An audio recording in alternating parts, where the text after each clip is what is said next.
Hi everyone, तो आप सभी अच्छे होंगे। तो चलिए आज हम स्टार्ट करेंगे अलंकार का वीडियो। ठीक है, मैंने पिछले वीडियो में आप लोगों को संस्कृत का टैग वर्ड दिए थे, उसी के साथ मैं आपको बोले थे कि आपको एग्जाम से पहले अलंकार पढ़ाएंगे और कुछ टिप्स वीडियो है जो आप नहीं भी पढ़े रहेंगे तो आपको किस तरह से सीटेड पास में मतलब 100+ नंबर लाना है, इस तरह से हम वीडियो आपको ज़रूर देंगे। आपको परसों एग्जाम है, मतलब कह सकते कल, आज 19 हो गया है, क्योंकि अभी जो है आपको देख सकते हैं अभी आपको 2 बज रहे हैं। हम 2 बजे रात को आप लोग को वीडियो अपलोड करेंगे, आपको टाइम दिख रहा होगा तो आप देख सकते हैं कि 2 बजे रात को हम आप लोग को वीडियो दे रहे हैं। क्योंकि दिन में क्या होता है, हम ऑफलाइन क्लास लेने लगते हैं तो ऑनलाइन क्लास के लिए आप लोग को रात को जग के देना पड़ता है। तो ज़रूर आप मुझे इस मेहनत में साथ देंगे। हम आप लोग के लिए जगते हैं, पूरी रात जग जग के आपको पढ़ाते हैं और क्या करते हैं, रात में शूट करते हैं, सुबह आप लोग को वीडियो देते हैं। ठीक है, तो चलिए अभी अलंकार पढ़ेंगे जहाँ से क्वेश्चन पूछा ही जाता है, खास करके सेकेंड पेपर के लिए एकदम महत्वपूर्ण है। ठीक है, तो देखिए सीटेड हो या अदर टेट, ये सभी चीज़ का, या हम कहते हैं अदर कंपटीशन का भी आप तैयारी करते हो उसके लिए भी ये इंपॉर्टेंस है सभी। ठीक है, सीटेड के लिए तो है, अदर टेट के लिए तो है। अगर कोई अदर चीज़ की भी तैयारी करते उसमें भी हिंदी में अलंकार लगभग आपको चांस रहता है पूछने का। तो सबसे पहले जो यहाँ पर हम पढ़ाएंगे आपको उसमें ऑल ओवर चीज़ जो भी आएगा उसी के अंदर पूछा जाएगा, ये 100%। ठीक है, तो देखेंगे सबसे पहले यहाँ पर आप कि अलंकार, देखिए अलंकार को देखते हैं। ठीक है, तो सबसे पहले अलंकार का अर्थ क्या होता है, अलंकार का मतलब क्या होता है वो समझेंगे। जब तक कोई पॉइंट्स को, जब तक हेडिंग को नहीं समझेंगे तब तक हम एग्जाम नहीं दे पाएंगे। ठीक है, तो यहाँ पर देख सकते हैं कि अलंकार, ठीक है, अलंकार का अर्थ क्या होता है उसको थोड़ा सा हम समझेंगे। अलम प्लस कार, इसका जो संधि विच्छेद हुआ क्या हुआ, अलम प्लस कार। अलम का मतलब हुआ कि आभूषण, क्या हुआ, अलम का मतलब क्या होगी आपको आभूषण। बच्चे तो जो भी आपको क्लास करना है यहाँ पर आपको सीटेट को हो, बीपीएससी टेट का हो, सभी चीज़ के एग्जाम का आपको तैयारी करवाते हैं मेरे से जितना हो सकता है। क्योंकि अभी हम लोग क्या करते हैं, थोड़ा सा मेहनत के दौर में है। ठीक है, जब आप लोग के साथ देंगे तो हम आपके लिए अलग अलग टीचर प्रोवाइड जरूर कराएंगे। ठीक है, तो देखिए सभी चीज़ क्लास चलता है, सभी का प्ले लिस्ट बना हुआ है, आप करेंगे। ठीक है, यहाँ पर देख सकते हैं कि अलंकार का अर्थ क्या हो गया, अलम प्लस कार। अलम का मतलब क्या हो, आभूषण। तो यहाँ पर वो आभूषण नहीं होती है जो लड़कियाँ पहनती है, जो मतलब हम लोग पहनते हैं शादी के बाद या शादी से पहले, वो आभूषण नहीं होता है। यहाँ जो आभूषण का अर्थ होता है, काव्य को शोभा बढ़ाने के लिए वाले तत्वों को अलंकार कहते हैं। मतलब काव्य को शोभा बढ़ाने के लिए तत्वों का अलंकार कहते हैं। यहाँ पर आपको अर्थ नहीं पूछा जाएगा, लेकिन मैं एक टीचर हूँ, मुझे पता है कि आपको किस तरह से मतलब ढाल के ले जाना है। तो पहले इसको अलंकार का मतलब समझा देते हैं, अलंकार का अर्थ क्या होता है, फिर क्वेश्चंस पे जाएंगे किस तरह से क्वेश्चन पूछा जाएगा। आपको एक भी क्वेश्चन नहीं छूटेगा, 100%। ठीक है, जो भी आपको टिप्स देंगे ट्रिक के साथ पढ़ाएंगे, एकदम ट्रिकी रहेगा। ठीक है, आपको शब्दों में मतलब छोटा करके, शुरू से जब हम पढ़ा रहे यूट्यूब पे तब से मेरा क्या रहता है, एक ही उद्देश्य रहता है कि कोई चीज़ को कितना छोटा करके आपको दे। ठीक है, ताकि आपको आसान हो जाए आपके लिए। ठीक है, यहाँ पर देख सकते हैं अलंकार मुख्यतः 2 प्रकार के होते हैं। कौन है, एक अर्थालंकार और एक शब्द अलंकार। इसी 2 में आपका ऑल ओवर एग्जाम जो पूछा गया क्वेश्चन है इसी 2 में कवर हो जाएगा। ठीक है, यह मुख्यतः 2 प्रकार का होता है, अर्थालंकार और शब्द अलंकार। इसी 2 में आपका क्वेश्चन सारा छिपा हुआ है। ठीक है, तो पहले हम अर्थालंकार को कवर कर लेते हैं। इसमें आपको 4 से 5 है। ठीक है, उसको हम देखेंगे जहाँ से क्वेश्चन पूछा जाता है। ठीक है, और आप इसके बाद हम चलेंगे क्या, शब्द अलंकार जो 3 है, जो फेमस है, उस 3 को मुख्य को वीडियो को पूरा वॉच करिएगा आप लोग, तभी आप लोग समझ पाएंगे कि आपको एक्टिविटी, जब तक आप हमको नहीं देखेंगे, जब तक समझेंगे तब तक आपको क्वेश्चंस नहीं बनेंगे। ठीक है, तो यहाँ पर देखिए क्या हो गया, अर्था अलंकार को क्या हो गया, आपको पहला देखते हैं उपमा अलंकार, जो आपको क्वेश्चन डायरेक्ट पूछ दिया जाएगा कि उपमा अलंकार का एग्जाम्पल क्या है, ये आपको ये दिया रहेगा तो इसका मतलब क्या होता है, सभी चीज़ समझ जाएंगे यहाँ पर। ठीक है, तो देखिए यहाँ पर उपमा अलंकार, जब पंक्ति में योजक चिन्ह, ये याद रखेंगे, इसे आप ध्यान से देखेंगे। अगर आप मुझे देख पा रहे हो देखेंगे, क्या है, जब पंक्ति में योजक चिन्ह, पंक्ति में योजक चिन्ह का मतलब होता है कि इस तरह का चिन्ह जो लगा रहे तो आए शब्द में सा सी से सरिस आए, मतलब जब शब्द में योजक चिन्ह के साथ सा सी से लगा रहे तो मतलब उपमा अलंकार। बस इतना ध्यान रखना है। उपमा अलंकार का मतलब क्या हो गया, मतलब एक योजक चिन्ह इस तरह का लगा रहे बीच में। ठीक है, और इसी के साथ आपको सा से सी लगा रहे, वो क्या हो गया आपको उपमा अलंकार। ठीक है, तो ये चीज़ समझ गए। जैसे एग्जाम्पल हम यहाँ लिख लिए, आपको क्वेश्चन एग्जाम्पल पूछता है या तो ये पूछेगा, आपको कभी डिफिनीशन नहीं पूछता, हमेशा ये आपको एग्जाम्पल पूछा जाएगा कि इसमें कौन किसका उदाहरण है। ठीक है, तो जैसे कि 2 एग्जाम्पल जो फेमस हर एग्जाम में पूछा जाता है, वही एग्जाम्पल हमने उठाया यहाँ पर। ठीक है, तो देखिए एग्जाम्पल क्या है, मुख चंद्रमा सा सुंदर है, मुख क्या है, चंद्रमा सा सुंदर है। तो देखिए यहाँ पर योजक चिन्ह का प्रयोग हुआ, यहाँ पे सा से की प्रयोग हुआ, यहाँ पर सा का प्रयोग, किसी में सी होगा, किसी में से होगा, किसी में सरिस होगा। तो इस तरह का जो दोनों साथ में प्रयोग होगा वो हो गया आपका क्या, उपमा अलंकार। आप समझ गए, ठीक है। इसी के साथ है कर कमल सा कोमल है, मतलब कहता है कर कमल सा कोमल है, मतलब इसमें भी योजक चिन्ह के साथ सा लग गया, यही हो गया। मतलब दोनों साथ में यूज हो, मतलब दोनों साथ में योजक चिन्ह के साथ अगर सा से सी लगे, ये ट्रिक है, इसे आप रट लेंगे बच्चे। ये बहुत ही इंपॉर्टेंस है, बहुत महत्वपूर्ण है। अगर आपको योजक चिन्ह के साथ ये 3 गो शब्द लगे तो मतलब आपका उपमा अलंकार है, ठीक है। तो ये बहुत ही इंपॉर्टेंस है आप लोगों के लिए, आप इसे महत्वपूर्ण नहीं समझेंगे, आपको बस थोड़े से वर्ड में पूरा पहचान मिल गया, बस इतना पढ़ना है, सभी चीज़ का निचोड़ है। तो आप समझ गए, इसे याद कर लेंगे, इसका ये एग्जाम्पल है, आपको इसी तरह पूछा जाएगा।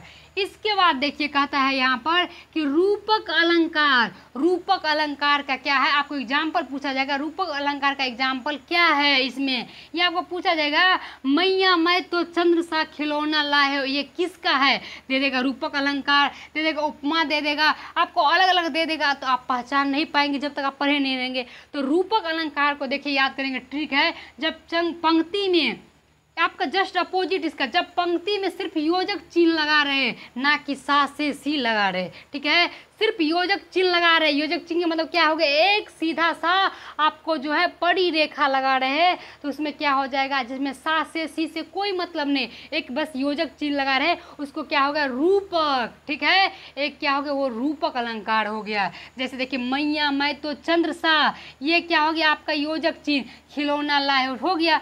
चरण कमल बंद हरियाई, मतलब ये चीज़ पूछा जाता है, बार बार ये चीज़ लिया जाता है, इसीलिए हम आप लोग के साथ लिए हैं, ठीक है।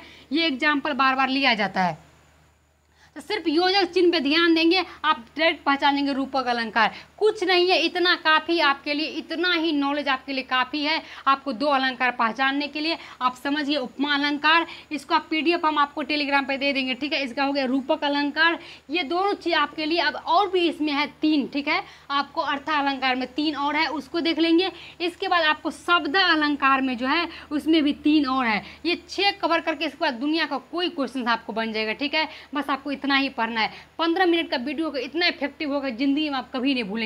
तो उपमा में क्या हो गया, योजक के साथ सासी, और रूपक में क्या होगा, सिर्फ योजक, बस खत्म, इतना ही कहानी है। तो चलिए उस 3 को भी कवर करते हैं और इसके बाद शब्द अलंकार को भी कवर करते हैं। तो आइए हम इससे आगे अलंकार देख लेते हैं आप लोग के साथ, बस कुछ आपको मिनटों का क्लास होगा, ठीक है। अब 5 से 10 मिनट में सारी चीज़ खत्म हो जाएगी, तो आप पूरा वीडियो देखेंगे जरूर, तभी आपको समझे। एक भी क्वेश्चन ऑल ओवर आपका जितना भी कंपटीशन एग्जाम होगा या CT अदर सभी चीज़ बन जाएगा, ठीक है। तो देखिए यहाँ पर तो मैंने 2 देख लिया था, आपको ये अर्थ अलंकार का है, ठीक है। इसके बाद हम शब्द अलंकार का जो बहुत ही इंपॉर्टेंस होता है 3, वो आप देखेंगे, ठीक है, वेरी वेरी इंपॉर्टेंस।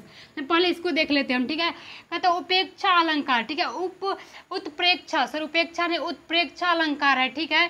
ये चीज़ आप ध्यान में देखेंगे बच्चों। यहाँ पर क्या कहते हैं, उत्प्रेक्षा अलंकार, ठीक, जब पंक्ति में मनु जनु मनु माहो जनो जो आदि रहे, ठीक है। जब पंक्ति मतलब जब आपको वाक्य दिया रहेगा, उस वाक्य में, उस पंक्ति में आपको क्या रहना है, ट्रिक है ये याद करना ही पड़ेगा। इतना क्या है, मनु जनु मनहु मानो जानो ज्यो त्यों है, ये आपको हो गया क्या, उत्प्रेक्षा अलंकार। जैसे मैंने एक एग्जाम्पल लिया है, 2 एग्जाम्पल लिया है, ज्यो भिक्षुक लेकर सोन, तो ज्यो आ गया, तो सिंपल उत्प्रेक्षा हो गया, इसमें कोई हम नहीं देखेंगे, ठीक है। तो उत्प्रेक्षा ये हो गया, तो ये ट्रिक है, ये आपको याद करना होगा, इससे आसान कुछ नहीं होगा, ठीक है। अब देखिए 4 का कहते हैं अतिशयोक्ति अलंकार, ठीक है। इसमें कहते हैं किसी बात का वर्णन बढ़ा चढ़ा के, वर्णन मतलब अगर हम आपको मान लीजिए हमारे पास एक मार्कर लेके आए, तो हम कहेंगे अरे देखो बेटा हम जो मार्कर लेके आए ना, तो इतना अच्छा था, इसका ब्रांडेड था, ये ऐसा था, इसके लिए ना बहुत मेहनत करना पड़ा, मतलब एक चीज़ को बढ़ा चढ़ा के बोलना, ठीक है। ये क्या हो गया आपको, अतिशयोक्ति अलंकार। अति मतलब ऐसे भी ट्रिक से याद करो, अति मतलब क्या हो गया, बढ़ रहा चढ़ा के, ठीक है, मतलब पूरी तरह से बढ़ा चढ़ा के, तो अति मतलब वही हो गया। तो देखिए यहाँ पर लिखा हुआ कि किसी बात को वर्णन बढ़ा चढ़ा कर किया जाए वही हो गया अतिशयोक्ति अलंकार। जैसे एग्जाम्पल में आगे नदियाँ पड़ी अपार, घोड़ा कैसे उतरे पार, ये सब पूछा जाता है। ठीक है, ये सब आपको वर्डिंग पूछा जाता है। इसका कहने का अर्थ है कि आगे नदी पड़ी अपार, मतलब नदी है, अब घोड़ा कैसे पार होगा, मतलब जब नहीं भी है तो उसको चढ़ा के बोल रहे हैं आगे नदियाँ पड़ी अपार, घोड़ा कैसे करे पार। मतलब नहीं लगता है कोई वर्ड को मतलब बहुत से मतलब जोर दे के बोल रहे हैं कि देखो आगे है, इतना टेंशन, इतना अपार है, कैसे घोड़ा पार होगा। मतलब बढ़ा चढ़ा के बोलना, साइड से भी हो सकता है, उसके लिए उपाय भी हो सकता है, लेकिन बढ़ा चढ़ा के बोल रहे हैं। इसका वर्णन आप शब्दों से पकड़ेंगे। ठीक है, एक बात याद रखेंगे। इसके बाद पांचवा जो है आपका मानवीकरण अलंकार। ठीक है, मतलब कहते हैं मानवीय भावनाओं को होने का वर्णन। यहाँ पर ये मानवीय जैसे मानव से रिलेटेड है, तो इसमें क्या होगा, आपको प्राकृतिक चीज़ों को मानव से भावनाओं से पकड़ेंगे। मान लीजिए किसी फूल के बारे में कहेंगे कि तुम फूल के तरह सुंदर हो। ठीक है, तो ये मानव का भावना है और प्रकृति को जोड़ा है। मतलब फूल क्या है, एक प्रकृति है। ठीक है, उसको मानव की भावनाओं से जोड़ा है। ठीक है, तो यहाँ पर यही कहा गया है कि मानवीय भावनाओं को होने का वर्णन, जैसे फूल हंसे कलियां मुस्कुराए। ठीक है, फूल हंसे कलियां मुस्कुराए, ये मानवीकरण अलंकार हो गया। ठीक है, तो ये चीज़ आप याद कर लेंगे। बस छोटे छोटे वर्ण हैं, आपको ज़्यादा नहीं है। ठीक है, छोटे छोटे वाक्य से दिया हुआ है, आपको ज़्यादा पढ़ना ही नहीं है, बस जो दिया इतना पढ़ लेंगे। क्योंकि देखिए अभी आपको 3 बजने वाला है। ठीक है, आप लोग के साथ क्लास ही लेते लेते 3 बज गया। अभी आपको और भी क्लास है, आपको SST का मैराथन है, तो पूरी रात क्लास लेना पड़ता है। ठीक है, तो यहाँ पर देखेंगे आप शब्द अलंकार जो ये वेरी इंपॉर्टेंट है, आपको एग्जाम में सीटेड में पूछा ही जाएगा। ठीक है, इसे आप याद रख लेंगे। तो देखिए आपको यमक होगा, इसका 3 भेद होता है। ठीक है, शब्द अलंकार को 3 भेद, सबसे पहले आपको टीचर यही पढ़ाएगा, ये थोड़ा सा कम कर देता है, लेकिन हम बता रहे हैं आपको ये पढ़े तब ये पढ़िए। ठीक है, तो ये देखिए शब्द अलंकार के 3 भेद होते हैं, एक यमक होता है, एक श्लेष होता है, एक अनुप्रास होता है। ठीक है, इसे आप मुंह पे रट लेंगे। तो यमक का मतलब होता है एक ही शब्द अधिक बार आए, अर्थ अनेक हो। मतलब एक शब्द जो है अधिक बार आए, क्या कहते हैं, शब्द को पकड़िए जो अधिक बार है। तो देखिए कहते हैं काली घटा घटा का घमंड घटा, मतलब काली घटा का घमंड घटा, घटा कितने बार है, 2 बार, लेकिन काली घटा का अर्थ कुछ है, घमंड घटा का अर्थ कुछ और है, मतलब अलग है, लेकिन बार बार शब्द आया। अब श्लेष में और इसमें आप थोड़ा सा कंफ्यूजन करेंगे। श्लेष अलंकार में भी कहते हैं एक शब्द अनेक बार आए, यहाँ पर क्या कहा आपको, एक ही शब्द। ठीक है, एक ही शब्द अधिक बार आए, लेकिन एक शब्द अनेक अर्थ होते हैं, मतलब एक शब्द का यहाँ पर अनेक अर्थ हो जाएगा। ठीक है, जैसे कि रहमन कहते यहाँ पर क्या कहते हैं, एक जो है आपको शब्द मतलब अधिक बार बार आए। ठीक है, लेकिन एक शब्द का अनेक अर्थ होता है, ये याद करेंगे। यहाँ पर कहते हैं कि रहमन पानी रखिए बिन पानी न सून, पानी गए न उबरे मोई मानस क्या मैं मोई मानस चून।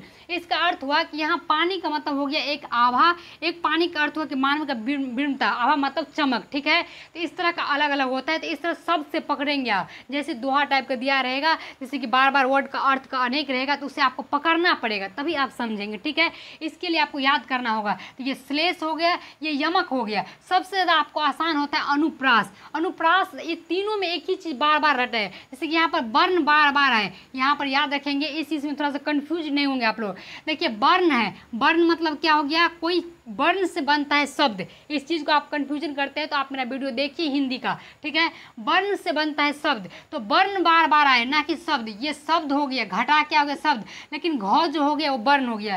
तो यहाँ पर वर्ण बार बार आए। चारू चंद की चंचल की किरणें खेल रही है जल थल से, मतलब इसका कहा है चौ, देखिए कितने बार है, चौ चौ चौ। तो कहता है कि वर्ण बार बार आए। इसी तरह से आप याद करें अनुप्रास, तो आपको ये और ये इतना इंपॉर्टेंस है, इसमें आप सोच नहीं सकते, इसीलिए आप इसे समझ के इसे याद कर लेंगे, आपको एग्जाम में पूछा ही जाएगा।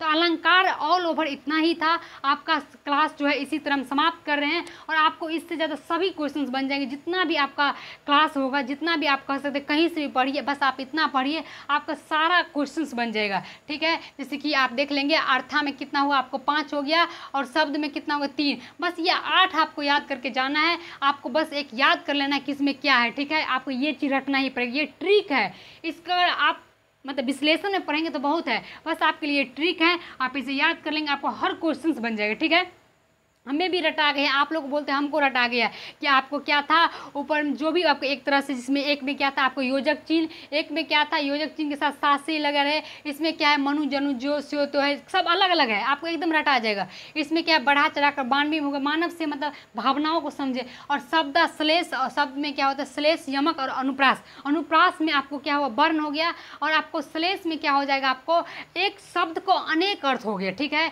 और आपको यहाँ पे यमक, यमक में क्या हो गया एक शब्द बार बार रिपीट करे, ये चीज़ क्लियर कर लीजिए, ठीक है। इतना ही है। तो आई होप आप लोग को ये क्लास अच्छा लगा होगा, अगर अच्छा लगे तो वीडियो को शेयर जरूर कर देंगे। अब हमको आपको अगले क्लास में आप मिलते हैं, अगले आप लोग को इंटरव्यू लेंगे, क्योंकि आपको ऑफलाइन बच्चे का इंटरव्यू किसका कैसे एग्जाम जाएगा, तो 20 तारीख को हम आपसे मिलते हैं। फिलहाल के लिए आपको जो भी ट्रिकी अभी जाएगा आप देखते रहेंगे, ठीक है। तो चलिए, थैंक यू।